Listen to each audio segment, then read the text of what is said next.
de la médula espinal. Pero también estos cortes se hacen en tronco encefálico, se hacen en cerebro, es decir, en diferentes zonas. Aquí en la médula espinal, si nosotros observamos la imagen, representa un segmento cervical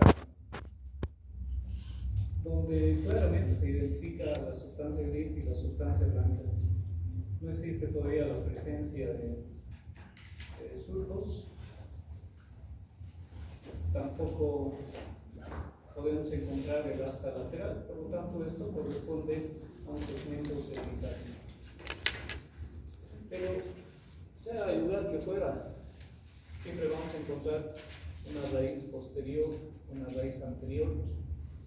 La raíz posterior constituida entonces por quiénes? Por neuronas sensitivas. Las raíces anteriores constituidas por neuronas motoras. Entonces ya tenemos que analizar y saber que esas raíces son neuronas. Si hablamos de neuronas motoras, ¿la cabeza dónde está? Aquí. Si hablamos de neuronas sensitivas, la cabeza o el cuerpo ¿dónde está? Está aquí. La neurona sensitiva tiene dos prolongaciones. Una que nace en el órgano receptor y la otra que termina en alguna parte del asta posterior. Si es exterorreceptor, está aquí, en la cabeza. Si es propio receptor, está aquí en el cuello. Si es interorreceptor, está aquí en la base. Las neuronas motoras, habíamos indicado que se originan en la cabeza, pero también se pueden originar en la base. Para eso tiene que haber aquí un asta lateral, pero no siempre, ¿no? Si tuviera origen simpático, vamos a encontrarlo aquí, pero si tuviera un origen simplemente visceral, vegetativo, lo vamos a encontrar aquí. Entonces, en toda esta superficie, tanto del asta posterior como del asta anterior, encontramos una serie de núcleos que rigen una determinada parte del cuerpo. Y esa parte del cuerpo se denomina dermatoma. Vamos a hablar justamente de las dermatomas. Ayer habíamos hablado de los reflejos simples, el reflejo compuesto o polisináptico. Este es un reflejo bastante complejo, pero existen otro tipo de reflejos que se encuentran, por ejemplo, a nivel abdominal, ¿no? El que les decía ayer, por ejemplo, cuando la vesícula se vacía por acción de una hormona, los receptores de estiramiento, etc., son situaciones mucho más complejas, son reflejos mucho más complejos. Bueno, y esos dermatomas están situados en una determinada parte del cuerpo. Se los va enumerando justamente de acuerdo a los nervios raquídeos que nosotros hemos identificado. Hoy hemos identificado 8 nervios cervicales, 12 torácicos, 5 lumbares, 5 sacros y 1 o 3 coxígeos. Y se indica fisiológicamente que cada nervio domina cierta parte del cuerpo. Y eso lo vamos a entender por la constitución generalmente de los plexos. Si hablamos de plexo cervical, hablamos de toda esta superficie, desde la clavícula hacia arriba. Y el plexo cervical está constituido por el nervio cervical 1, 2, 3 y 4. Y es así que podemos entender que esta partecita del cuello, por ejemplo, está controlado por el nervio cervical 1, 2 y 3. Lo que está por encima de la clavícula, nervio cervical 4. Seguimos bajando la partecita del hombro, del esternón y una parte del miembro superior controlado por el nervio cervical 5, que le va a enviar ya una anastomosis para la conformación del plexo braquial. Y cuando hablamos del plexo braquial empezamos a hablar del nervio cervical 5, 6, 7, 8 y D1. Entonces, todo esto corresponde al plexo braquial. Evidentemente, controla gran parte del miembro superior. Entonces, un dermatoma se entiende por una superficie del cuerpo que es controlado por un determinado nervio. ¿De dónde nace ese nervio? De la médula espinal. Y a nivel de la médula espinal, más bien esto ya no se llama dermatoma. Dermatoma es esto, esa superficie del cuerpo que es controlado por ese nervio. En cambio, esto en la médula espinal ya no lo vamos a llamar dermatoma, porque derma significa piel, ¿verdad? Más o menos, derma. Entonces, ¿esto qué es? Esta es una parte de la médula espinal donde nace un determinado nervio raquídeo. A eso se llama metámera. Y más o menos está contenido dentro del cuerpo vertebral. Entonces, la parte de la médula espinal que está contenida dentro del cuerpo vertebral de una determinada vértebra se denomina metámera. Existen tantas metámeras como también dermatomas.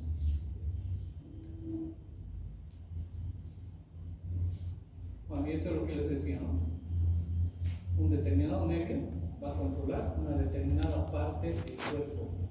¿Sí? Dermatomas, metámeras.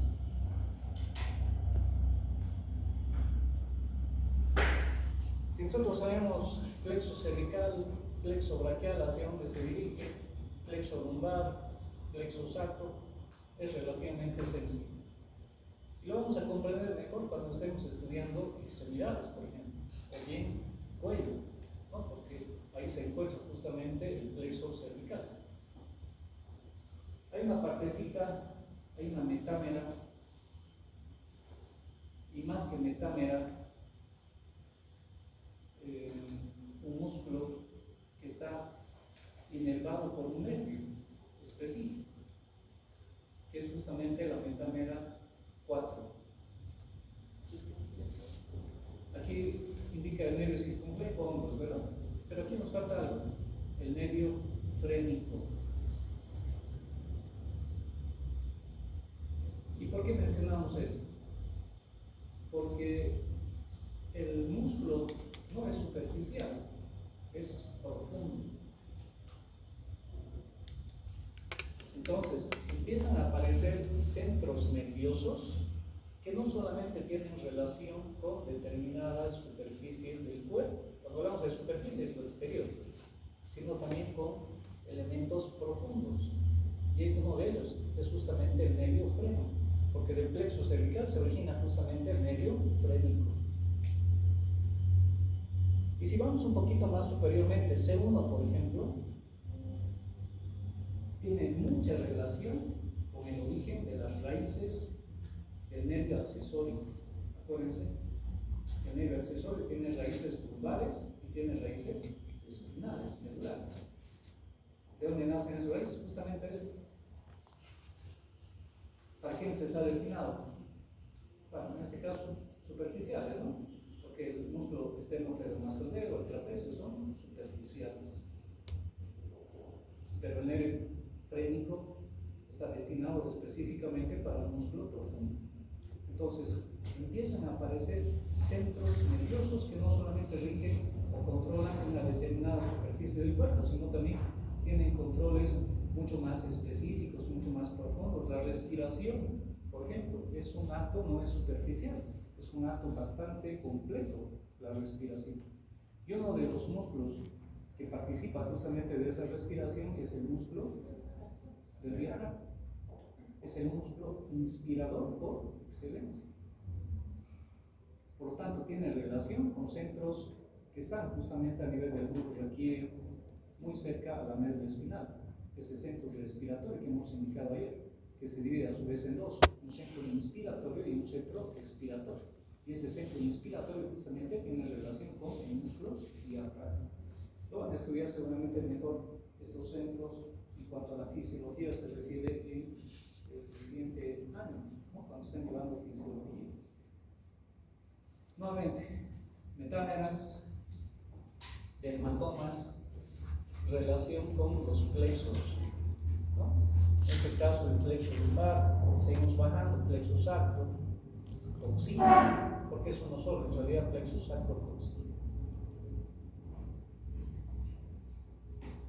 Entonces, una determinada parte del cuerpo está controlado por una parte de la médula espinal. Pero, ¿cómo es que se empiezan a formar estos centros nerviosos realmente? Por diferentes anastomosis. A ver, tenemos una metámera cualquiera. Ahí tenemos los diferentes cortes, como la sustancia gris va a ir cambiando un poquito, ¿no? Vean ustedes a nivel torácico, se pueden apreciar las astas laterales, entonces va cambiando un poquito. Pero en la médula espinal, al final, la sustancia gris casi siempre tiene la misma forma, de una H mayúscula. Resulta que esta metámera tiene conexión con esta otra metámera, no solamente por lo que contienen en sus cordones o la sustancia gris, sino hay neuronas que van de esta metámera a esta otra metámera y se llaman neuronas de asociación.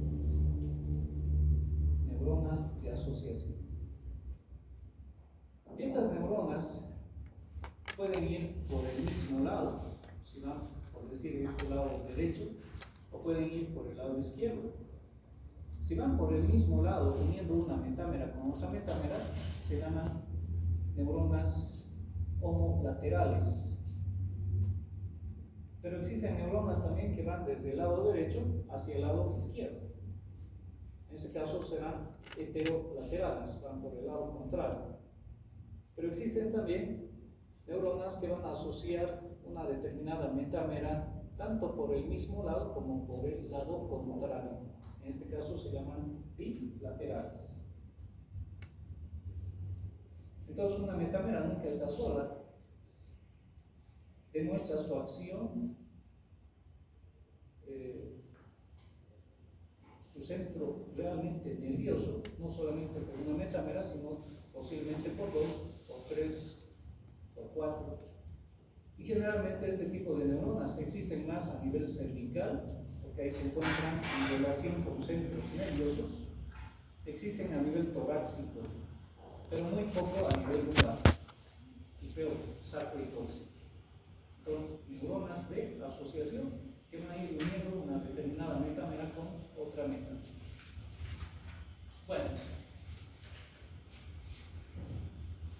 estos núcleos que se van formando a nivel de la sustancia gris se los puede identificar claramente, y así lo han hecho, ¿no? En los textos están plenamente identificados, estudiados, núcleos que empiezan a aparecer en el asta anterior y en el asta posterior, que luego, a nivel mucho más superior, van a formar inclusive núcleos de algún par craneal, y ese par craneal va a controlar una determinada parte del cuerpo. ¿Cómo se encuentran divididos estos núcleos? Núcleos del asta anterior, núcleos del asta posterior, vale decir, núcleos motores y núcleos sensitivos. Cuando hablamos de núcleos, simplemente mencionamos el cuerpo de la neurona, ¿sí? Estos núcleos son cuerpos de neuronas. Bueno, entonces, ¿qué núcleos vamos a encontrar en el asta anterior? Dos anteriores, uno lateral y otro medial, que se llaman así justamente, núcleo anterolateral y anteromedial. ¿Dónde se encuentran? En la cabeza del asta anterior. Pero no son los únicos. Existe otro en la parte media, que se llama así justamente, núcleo medio del asta anterior. Hay otros posteriores. Uno es medial y el otro es lateral. Se llaman justamente así, posteromedial y posterolateral, pero del asta anterior. Bueno, aquí tiene un texto que se refiere justamente con los músculos que van a ir a inervar estos núcleos. Y los anterolaterales están destinados justamente hacia lo que está en la parte más lateral. ¿Y qué está en la parte más lateral? Las extremidades. Entonces, este núcleo, por ejemplo, el anterolateral, es exclusivo para los músculos de las extremidades. Pero no sale de aquí la respuesta, la acción, sino que tiene que venir desde centros superiores. ¿Desde dónde? Desde el cerebro. Entonces, desde el cerebro viene una neurona, posiblemente va a llegar a nivel cervical a la metámera 1, pero esa metámera 1 tiene conexión con la metámera 2 justamente por esas neuronas de asociación. De modo que no es suficiente una sola metámera, puede ser 2, 3, 4, dependiendo. Núcleo anterolateral, músculos de las extremidades. Núcleo anteromedial va a ser para los músculos que están en relación con el tronco, músculos axiales.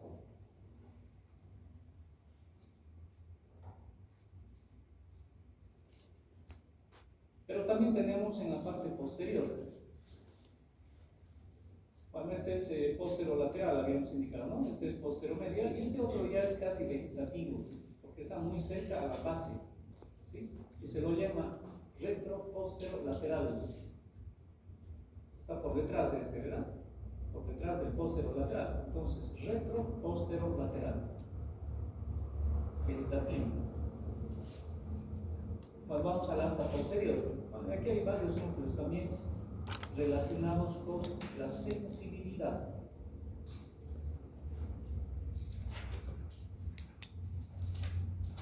Uno de ellos es este justamente, el núcleo de Rolando. Núcleo posterior, sensitivo. Bueno, y aquí empiezan a aparecer otros núcleos que están muy próximos al cuello. Y en algún libro, por ejemplo, Delmas, Neuroanatomía de Delmas, lo citan justamente aquí, en el cuello, uno medial y el otro lateral. Y se los llama núcleo de Clark y núcleo de Bester. Clark es el interno y Bester es el externo. Y luego empiezan a aparecer otros núcleos que son ya casi vegetativos. Este es vegetativo. Un núcleo completamente posterior, de asta posterior.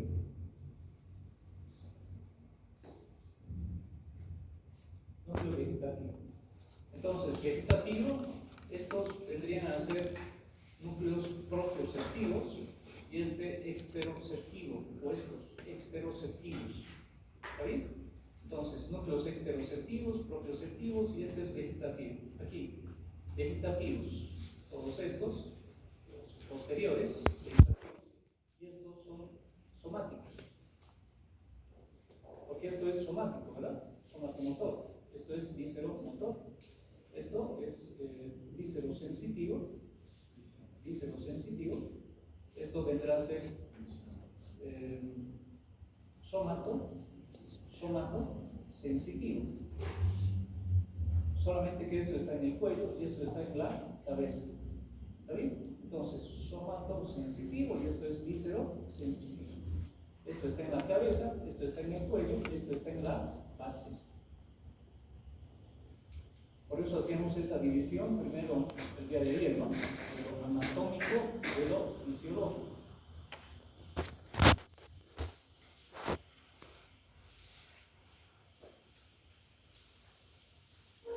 Rexet, un autor que ha estudiado bastante a los núcleos, ha creado esta laminación.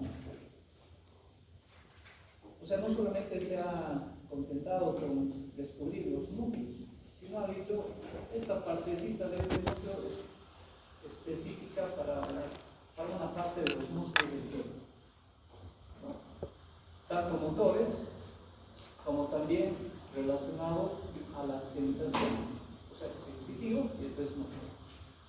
Y justamente a esto se ha llamado la laminación de Rexet. ¿Sí? Laminación de Rexet. Eso ya es mucho más específico. En algún momento hablamos con algunos de los neurólogos que dan justamente las clases de neurología y les preguntaba, ¿no? Si es que ellos vinculan alguna de las patologías con la laminación de Rexel. Nos decían, nosotros no tocamos eso, nos enfocamos más a las vías. Bueno, esto es simplemente para que ustedes conozcan, ¿sí?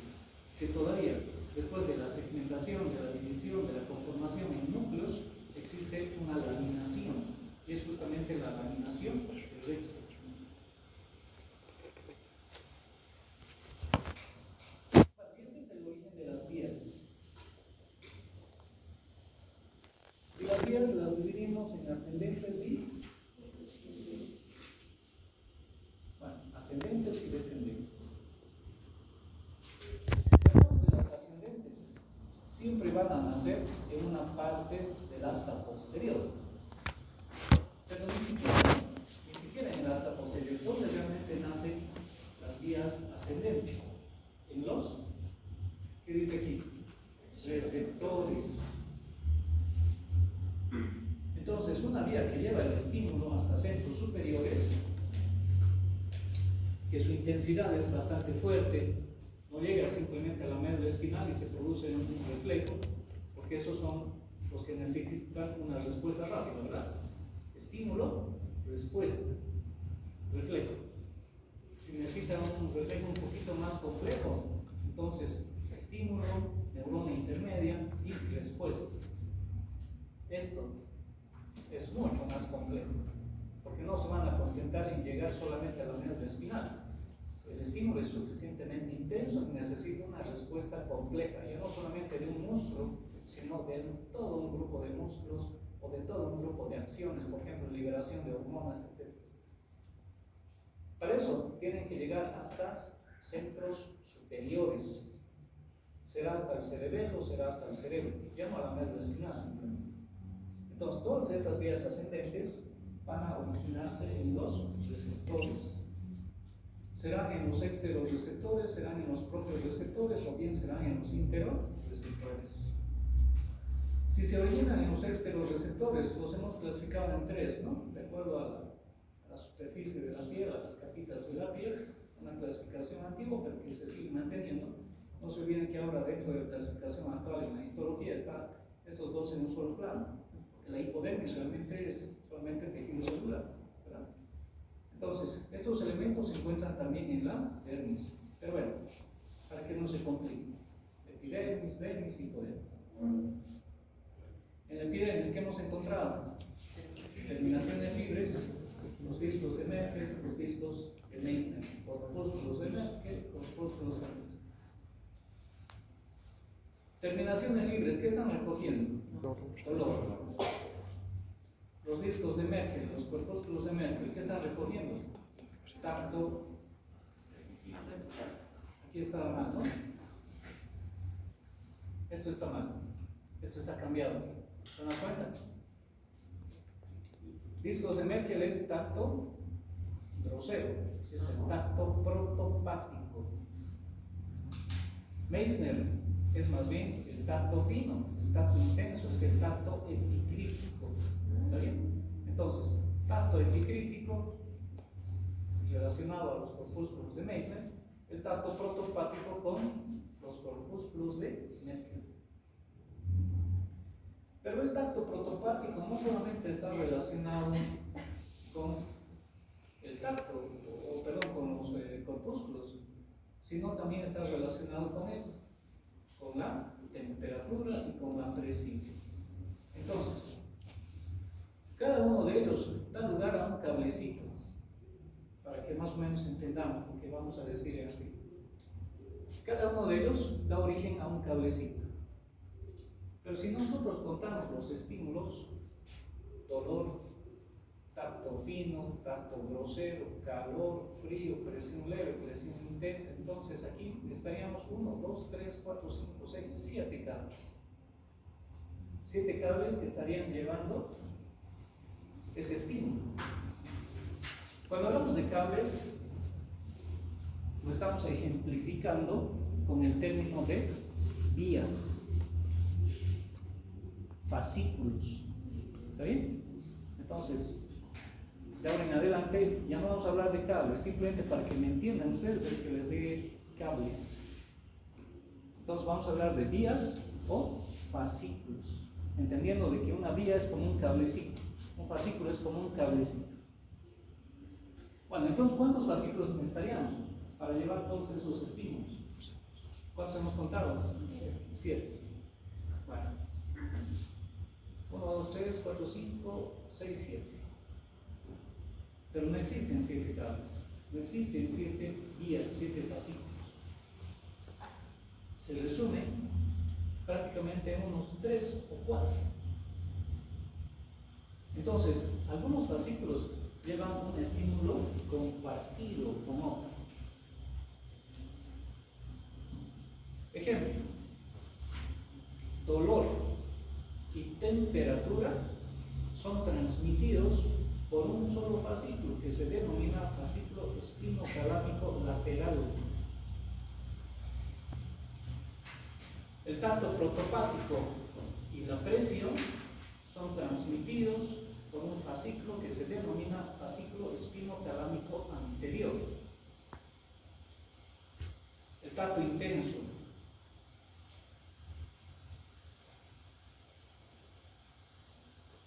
es transmitido por un fascículo que se denomina fascículo de Gol y Burlatz. ¿Qué nos queda? Nada ya de aquí. Vean cómo todos estas sensaciones, estos estímulos son recogidos simplemente y son transmitidos por 3 fascículos. Estos de aquí, los propios receptores que se originan en los músculos, tendones, articulaciones, transmiten dolor, calor, frío, tensión, estiramiento, etc. Todos ellos son transmitidos por 2 tipos de fascículos. Unos, fascículo de Gol y Burlatz, y los otros por la vía propioceptiva inconsciente. Espino cerebeloso directo, espino cerebeloso cruzado. Y finalmente, los interoreceptores, ¿por dónde van a transmitir sus estímulos? Bueno, todos ellos van a aprovechar justamente este fascículo. Van a utilizar este fascículo.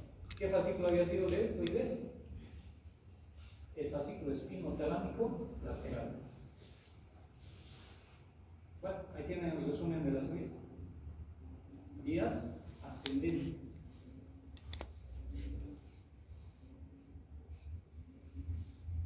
Bueno, aquí está completito.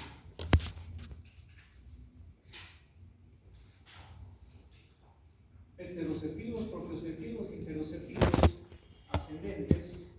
Después vamos a ver las descendentes. Dentro de los ascendentes van a conformar estos fascículos que se denominan justamente así: nociceptiva, la vía nociceptiva, tacto epicrítico.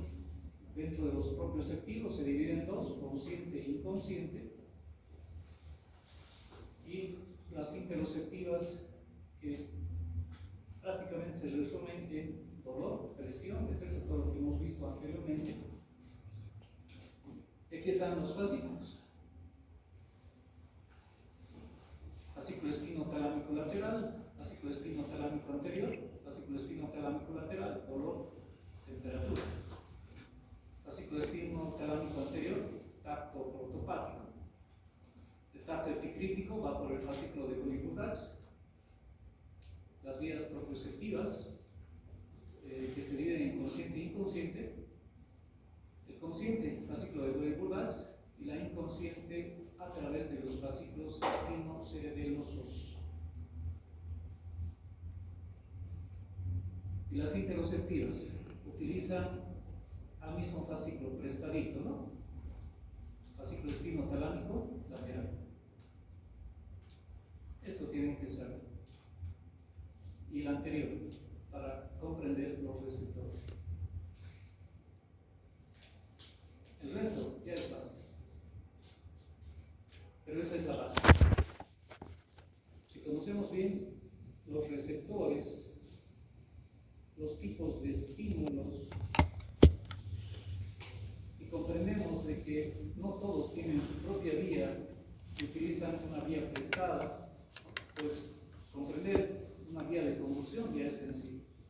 Esto lo tienen ustedes en la plataforma, no sé si lo han revisado, pero está así, como presenta así. Entonces, vías ascendentes están llevando, ¿qué cosa? Un estímulo hasta centros superiores. ¿Qué estímulo? Justamente esos que se han recogido en ese tipo de receptores, que los hemos clasificado en los receptores, propios receptores y heterorreceptores. Entonces, una vía de conducción es el recorrido del impulso nervioso en la totalidad o en parte del sistema nervioso. Hay algunos estímulos que se van a quedar, por ejemplo, en el cerebelo. Otros van a llegar hasta el cerebro y van a atravesar diferentes órganos que ya los conocemos bien. Encima de la médula habíamos indicado que está el bulbo, encima del bulbo está la protuberancia, encima de la protuberancia está el mesencéfalo, detrás del mesencéfalo, detrás de la protuberancia, detrás del bulbo raquídeo está el cerebelo, conectado justamente por los pedúnculos cerebelosos superiores, medios y inferiores. Y el mesencéfalo está conectado con el cerebro a través del tálamo óptico. Entonces hay conexiones. ¿Cómo se clasifica una vía de conducción? En ascendentes y descendentes. Ascendentes son las que van a llevar el estímulo, descendentes son las que van a traer la respuesta. Las vías ascendentes. Vías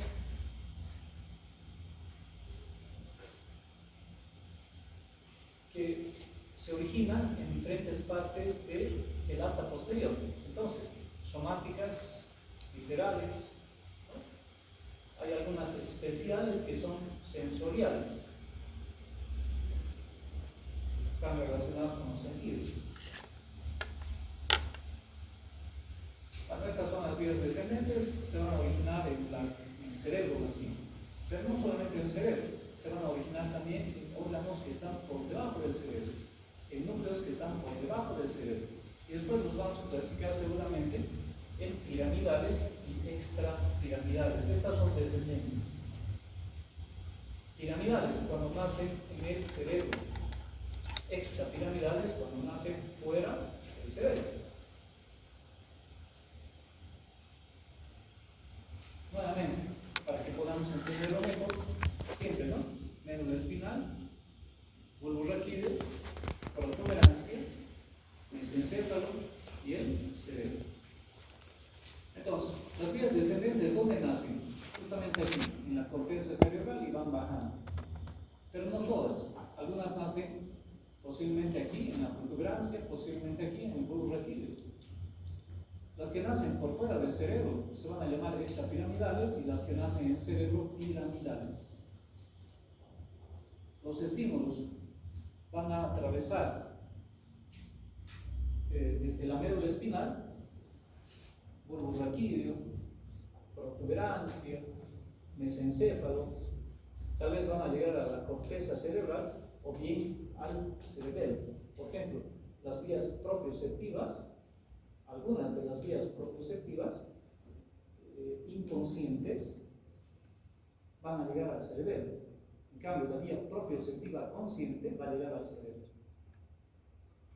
Entonces, ven ustedes que no todos los estímulos terminan en el cerebro, algunos pueden terminar en el cerebro.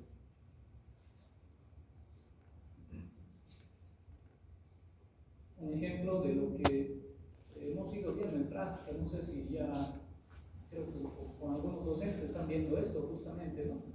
Los centros nerviosos, ¿sí? Las localizaciones corticales, y dentro de esas localizaciones corticales está el área 4, por ejemplo. El área 4 es el origen de ¿qué? De las funciones motoras. Y se lo representa justamente por esto, ¿no? Una personita, un homúnculo. Si hablamos de la parte sensitiva, también se lo representa por una personita, un homúnculo. Este es el homúnculo motor y este es el homúnculo sensitivo. Aquí terminan todas las sensaciones. Bueno, casi todas. Porque otras, vuelvo a repetir, terminan en el cerebro. De aquí se originan todas las funciones motoras. En el homúnculo motor. Este es el homúnculo sensitivo. Área 3, 1, 2 del óvulo. Área 4. Bueno, después vamos a irlo estudiando. Fíjense ustedes nuevamente, ¿no? Área motor. Vamos a entender cómo es que la epilepsia, por ejemplo, son contracciones involuntarias de un determinado grupo de músculos y se producen justamente por lesiones aberrantes. Lo más común en nuestro medio, ¿qué es? La cisticercosis. Entonces, esto va a producir una orden para que se contraiga involuntariamente un grupo de músculos. Esto, voluntario. ¿No? Yo quiero mover los músculos de la mano, del antebrazo, etc. Esto es voluntario. Esto va a generar contracciones musculares involuntarias. Hipoepilepsia.